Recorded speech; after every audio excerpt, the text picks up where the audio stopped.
कांग्रेस विधायक लक्ष्मण सिंह का बयान। विधायकों के पार्टी छोड़ने को लेकर कहा, यह पहली बार नहीं हो रहा कि कोई विधायक एक पार्टी को छोड़कर दूसरी पार्टी में जा रहे हों। कांग्रेस पनडुब्बी की तरह है, वह तैरते हुए जहाज को गिरा देती है। हम सत्ता में नहीं है तो हम विधायक को क्या दे सकते हैं। नेपानगर के विधायक का कहना था कि काम नहीं हो रहे हैं, हम सभी के साथ मिलकर संघर्ष करते। जो नए जिले बनाने की घोषणा कांग्रेस ने की थी, वह अब बीजेपी ने ठंडे बस्ते में डाल दिया है। कांग्रेस के सभी लोगों से मेरा यही कहना है, किसी प्रकार की चिंता न करें, सब्र करें। 2023 में कांग्रेस 150 सीटें लाएगी। लक्ष्मण सिंह का दावा कि मंत्री गोविंद सिंह राजपूत निश्चित ही चुनाव हारेंगे। राजस्थान के घटनाक्रम पर कहा कि पायलट के पिता केंद्र में मंत्री रहे हैं, सचिन को मुख्यमंत्री बनाया, केंद्र में मंत्री रहे और 2022 में वही सीएम प्रोजेक्ट किया जाना था, उन्हें धैर्य रखना चाहिए था। ये जो दल बदल के मंत्री गए हैं, अगर हमारी सरकार भ्रष्ट थी तो ये मंत्री भी भ्रष्ट हैं। बीजेपी पर साधा निशाना नरोत्तम मिश्रा ने आरोप लगाए थे, सिंधिया और उनके विधायकों पर अप्रमाण होने की बात कही थी। अब वह गृह मंत्री हैं, इन सभी की निष्पक्ष जांच कराएं। शिवराज के खिलाफ भी वातावरण बन चुका है, कैंपेन चल रहा है, शिवराज इस्तीफा दो और लगता है जल्द ही उनका इस्तीफा भी हो सकता है। मेरा यही समझ में नहीं आ रहा, और उनसे पूछिए आप लोग कि भाई प्रजातंत्र का कहीं तो सम्मान करो। ये कब तक ये चलता रहेगा?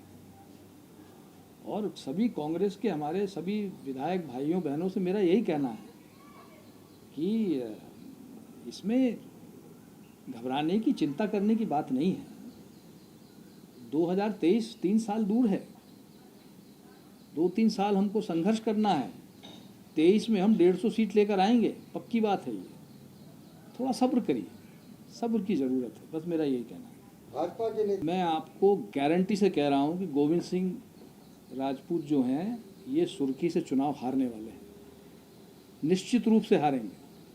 और ये चुनाव के बाद ये इनसे आधे क्या, इनके 70% जो मंत्री दल बदलू मंत्री हैं, ये ना इधर के रहेंगे ना उधर के। विधानसभा की सीढ़ी नहीं चढ़ने लायक जनता नहीं छोड़ेगी इनको, हारेंगे ये लोग। भाई साहब, मेरी समझ में नहीं आ रहा कि कमी कहाँ रह गई, क्या हो गई। देखिए, खरीद फरोख्त तो हुई है, विधायकों को खरीदा गया है।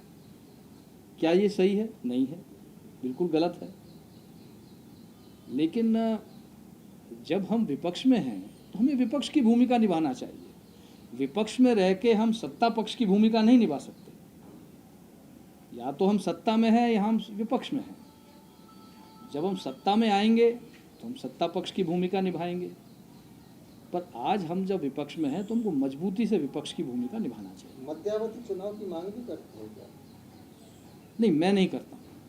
मैं चाहता हूँ मध्य प्रदेश में किसी भी दल की सरकार हो 5 साल पूरे करे, क्योंकि मध्यावधि चुनाव आज के समय में, कोरोना के समय में, और कोरोना के समय नहीं हो तो भी ये जनता के लिए अच्छी बात नहीं है। करोड़ों रुपया खर्च होता है, करोड़ों रुपया खर्च होता है और इसका किसी को लाभ नहीं मिलता। ये पैसा हम विकास में लगा सकते हैं, तो मध्यावधि चुनाव के पक्ष में मैं बिल्कुल नहीं। सर, जिस तरह का उनके जीजा जी के खिलाफ भी वातावरण बहुत बन चुका है, और यही नहीं, सब जगह पूरे देश में है। और अभी तो आज तो एक बहुत बड़ी कैंपेन चली हुई है ट्विटर पे, सोशल मीडिया पे, कि शिवराज सिंह इस्तीफा दो। तो हो सकता है कि इस्तीफा हो जाए।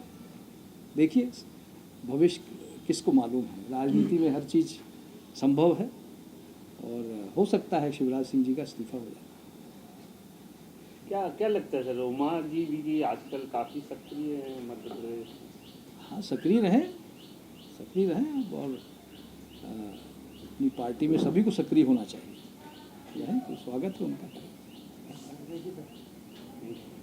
देखिए, पार्टी ने, अगर आप उनका सचिन जी का कह रहे हैं, पायलट जी का, तो पार्टी ने उनके पिताजी को पूर्ण सम्मान दिया।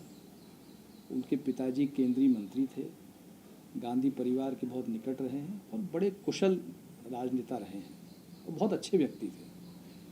उनकी माताजी लोकसभा में सदस्य थी, मेरे साथ लोकसभा में सदस्य थी उनकी माताजी। सचिन को डिप्टी सीएम बनाया, केंद्र में मंत्री बनाया। अब और क्या अपेक्षा हम करते हैं? जब पार्टी ने हमको इतना दिया है तो हमारा भी फर्ज बनता है। और थोड़ा अगर वो सब्र कर लेते, 2022 में उनको प्रोजेक्ट कर ही रहे थे एस CM। ये 2020 चल रहा है, 2 साल बाद वो एस CM प्रोजेक्ट होकर अगले मुख्यमंत्री के रूप में वो चुनाव लड़ते।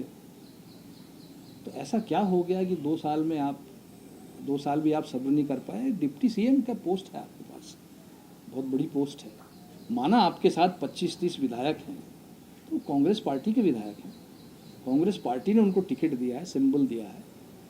तो इस पे हमें घमंड नहीं करना चाहिए कि हमारे साथ 30 विधायक हैं। 30 विधायक हैं तो और अगले चुनाव में 30 और बढ़ाओ, ये दृष्टिकोण होना चाहिए। चुनाव कार्यालय का उद्घाटन था, 10-15 लोग थे। ये गुना में ये हो रहा है। जब इतने बड़े नेता का निर्वाचन क्षेत्र रहा है और संजू सिसोदिया जो है वो मंत्री पहले थे, अभी बने हैं, जनता नहीं है साथ में। तो चुनाव के नतीजे आपको सारी बातें बताएंगे। हम चाहते हैं जल्दी चुनाव हो जाए और सभी हमारे विधायक भाइयों बहनों से कहना है कि डटे रहो, कल अपना है। धन्यवाद। सर, ये उमंग सिंगार जी ने